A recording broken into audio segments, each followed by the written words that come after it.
Salut tout le monde, très urgent. Voici les plus bonnes nouvelles de l'année. Depuis le Burkina Faso, la France, la Côte d'Ivoire, le Tchad, mes frères et sœurs, et le Congo RDC, la première nouvelle qu'on vient de recevoir au Congo RDC, nous venons d'apprendre que la plainte, le Congo RDC avait déposé la plainte contre la France et Belgique concernant les vols des minéraux. Les minéraux qu'on fabrique avec iPhone là. Donc Apple là, comme on appelle là, et l'usine de Apple qui se trouve en France et en Belgique, était en train de voler les minéraux dans l'est du Congo et au Rwanda. Donc ils ont dit qu'ils ont cessé. Ça, c'est écrit. Apple annonce avoir stoppé son approvisionnement en minéraux 3T au Rwanda et à RDC. Ça, c'est une grande victoire pour les peuples congolais. La deuxième bonne nouvelle, c'est au Burkina Faso. Mes frères et sœurs, au Burkina, le petit frère de Blaise Compaoré, je répète encore, le petit frère de Blaise Compaoré et François Compaoré, je pense que j'ai sa photo ici. François Compaoré est actuellement bloqué en Côte d'Ivoire à Abidjan. Le petit frère de Blaise Compaoré, après la libération des 4 espions français détenus au Burkina Faso, aujourd'hui on vient d'apprendre, selon nos radars, que le petit frère François Compaoré de Blaise Compaoré est bloqué à Abidjan, que son visa a été annulé. On ne sait pas pourquoi. C'est ce qu'on vient d'apprendre. La troisième nouvelle aujourd'hui, le président tchadien vient de donner un ultimatum. Le 31 janvier, les autorités tchadiennes demandent à la France de terminer leur retrait d'ici le 31 janvier 2025. C'est-à-dire dans 40 et quelques jours, dans 45 jours ou dans 42 jours, la France doit finir. Voilà, son désengagement au Tchad. Les Tchadiens disent qu'ils ne font plus confiance à la France. Quatrième nouvelle, nous venons d'apprendre sur la chaîne LCI, c'est une question.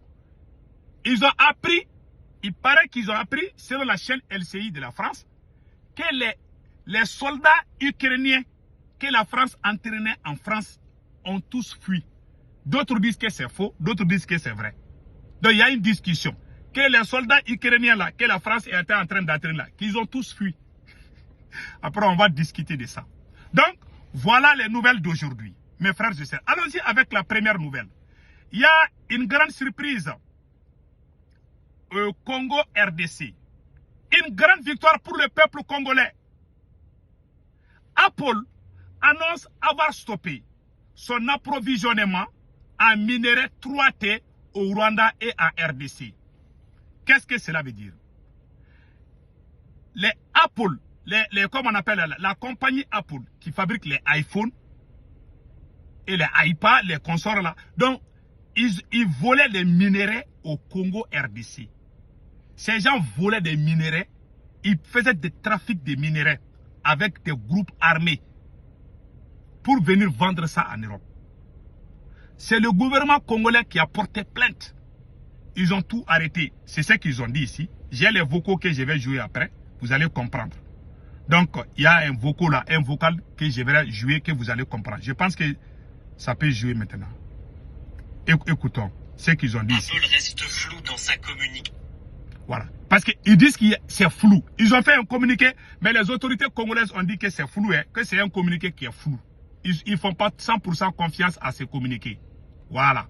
Donc, on va, comme il y a un peu, ça, on dirait que c'est un peu craché là. Donc, il y a un peu de, comme on appelle là, c'est un peu flou, le communiqué est flou. Ils ont dit qu'ils vont arrêter, tu vois, ils vont plus aller au Rwanda pour acheter ça. Parce on les a pris la main dans le sac. C'est comme ça ils font. Ils créent la guerre chez toi. Et les gens que nous on appelle rebelles et rebelles là, qui ont des armes là. Ces gens-là vont aller prendre nos endroits où il y a de l'or, où il y a des diamants. Ils font des trafics illégaux avec ces mêmes occidentaux. Ils volent nos minéraux, ils volent nos ressources minières. Tant que la guerre existe, ça les arrange. C'est pour ça qu'ils ne veulent pas que la guerre finisse. Ouais, les voyous qu'on arrête chaque fois, on les voit avec des armes lourdes. Comment ils arrivent à avoir ces armes? C'est avec la complicité de ces Européens. Voilà. Donc, restons vigilants. Je sais, le Congo vient de montrer un bel exemple. Ils ont dit qu'ils ont arrêté de... On ne sait pas s'ils vont reprendre. Voilà ce qu'on vient d'apprendre. Maintenant, allons-y au Burkina Faso. Le petit frère de Blaise Compaoré, François Compaoré, que vous voyez ici, c'est le petit frère de Blaise Compaoré. Voilà. On vient d'apprendre sur plusieurs sources. Voilà. Il y a plusieurs sources qui expliquent ça. Hein. Je vais lire tout de suite. Quand la karma rattrape, nos radars ont repéré récemment François Compaoré, le frère de l'ex-président Blaise Compaoré, qui s'est rendu en Côte d'Ivoire pour voir son frère gravement malade. Cependant, son visa a été annulé par la France, malgré plusieurs tentatives pour réactiver son visa. Il n'a obtenu aucune réponse favorable. Il est désormais bloqué en Côte d'Ivoire sans solution. Alors qu'il était basé en France. Il a quitté en France pour venir rendre visite à Blaise Compaoré. Aujourd'hui, il est bloqué. Il est carrément bloqué. Ah. Il convient de rappeler qu'un scénario similaire s'est produit avec Blaise Compaoré qui avait aussi sollicité un visa pour se rendre en France afin de revoir des soins médicaux. Mais sa demande a été refusée. Ces deux événements mettent en lumière une réalité cruelle. La France semble ne préserver ses relations que tant qu'elles sont profitables à ses intérêts. La France, en effet, n'entre en partenariat qu'avec ceux qui servent ses objectifs économiques et géopolitiques. Tant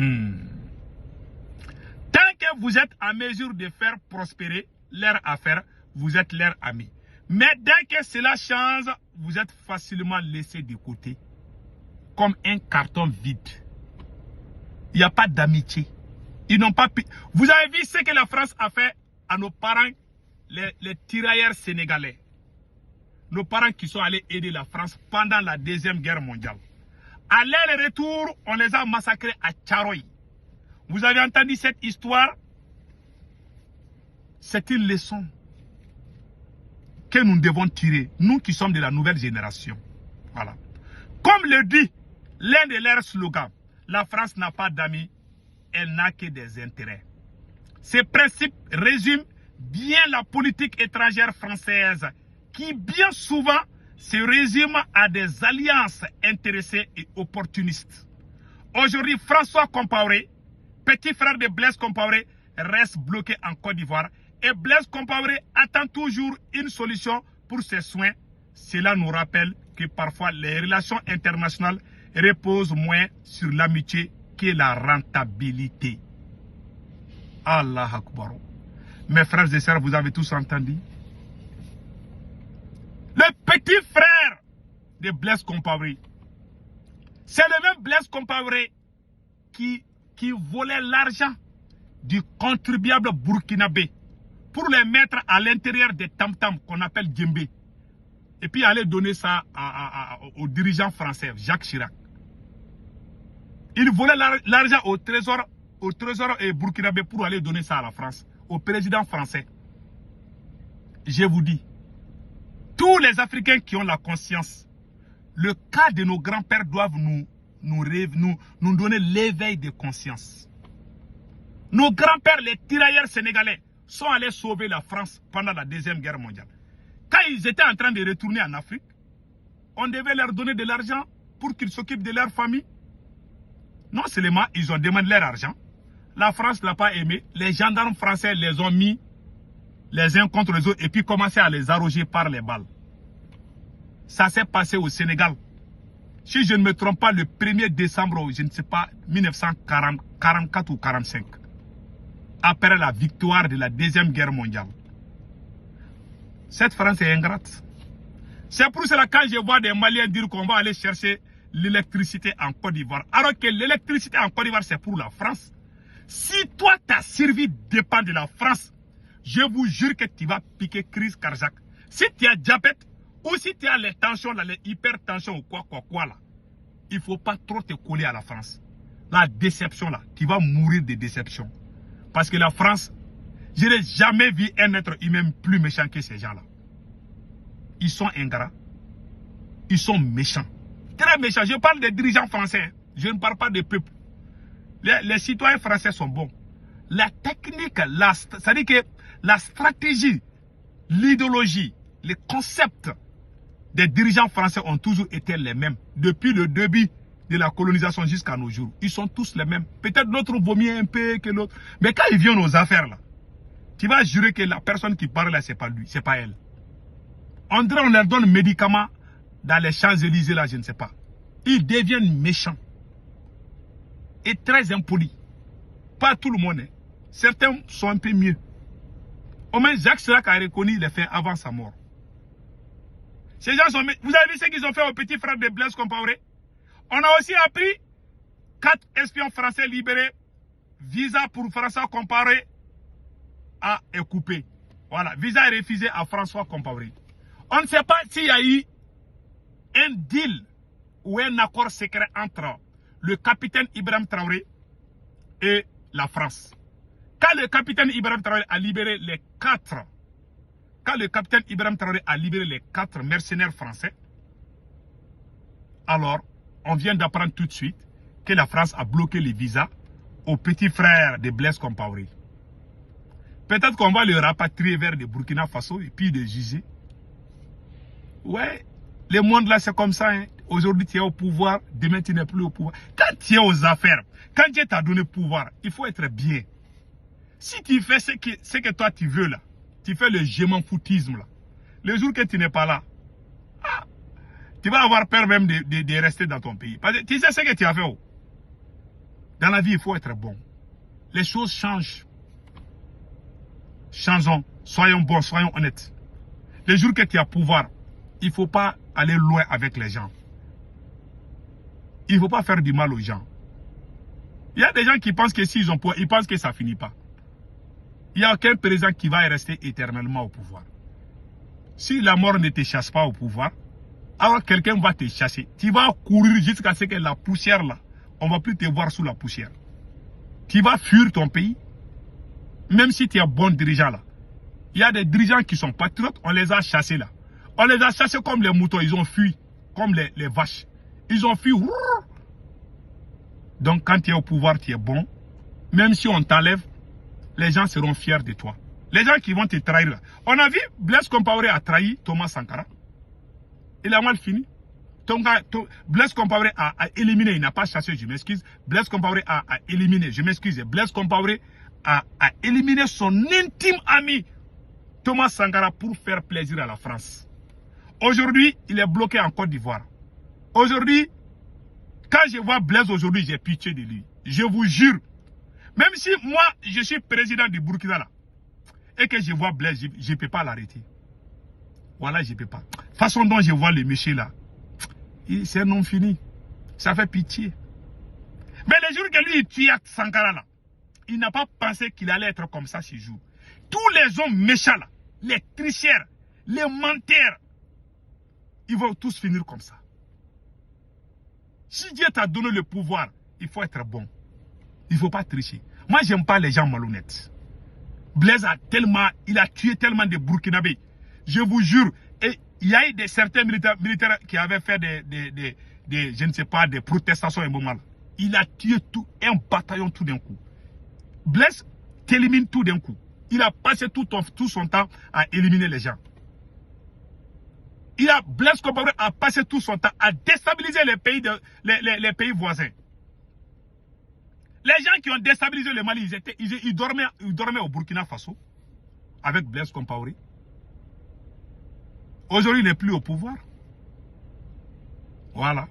C'est lui, c'est Blaise qui a mis Burkina dans les problèmes là. Parce que lui, il a reçu les mêmes bandits là. Quand Kaboré les a chassés, ils se sont retournés contre le Burkina. Dans la ville, il ne faut pas être mauvais. Il ne faut pas trahir ton pays.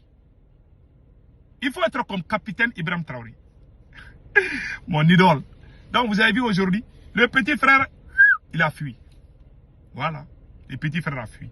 Donc, on termine ça avec le Tchad vient de donner un ultimatum de 45 jours à la France de quitter définitivement le Tchad.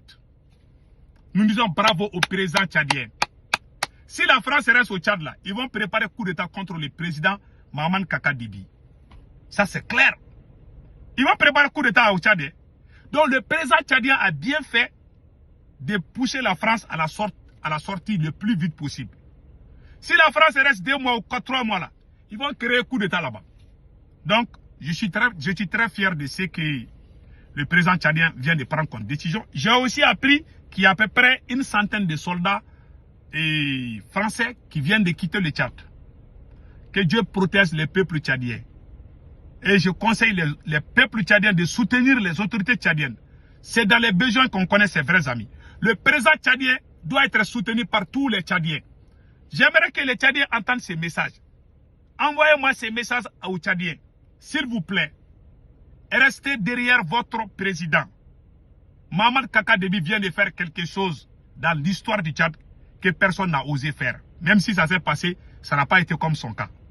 Donc, pour que le Tchad soit pour le peuple tchadien, pour que toutes les ressources du Tchad appartiennent au peuple tchadien, il faut que les Tchadiens soutiennent le président Mahaman Kaka Dibi. Les querelles internes, il faut les oublier. C'est le moment de se donner la main. La France est partie. Le président a pris le risque de chasser la France parce que le président compte sur vous.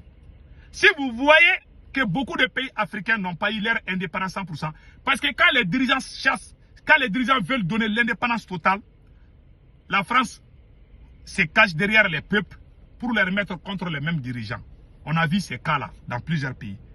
Donc, chers peuples tchadiens, soyons comme les peuples de l'AES. Nous, les peuples de l'AES, on soutient nos autorités jusqu'au bout. Nous aimerions que les Tchadiens fassent la même chose.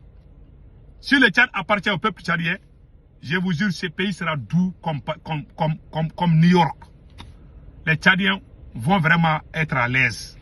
Donc, que Dieu bénisse l'AES, que Dieu bénisse le Tchad. Et je suis très content. Mais il y a une chose que j'ai vue là. J'ai vu que capitaine a libéré les 4, capitaine Ibrahim Traoré a libéré les 4 mercenaires, les 4 mercenaires français.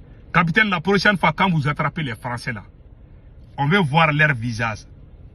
Mon frère, mon ami, mon président idole, capitaine Ibrahim Traoré, la prochaine fois quand vous arrêtez les espions français, nous les peuples de l'AES, nous aimerions que vous nous montrez leur visage et leur nom pour qu'on les voit. C'est une bonne chose. Peut-être que, bon, il y a secret d'État que je ne connais pas, peut-être.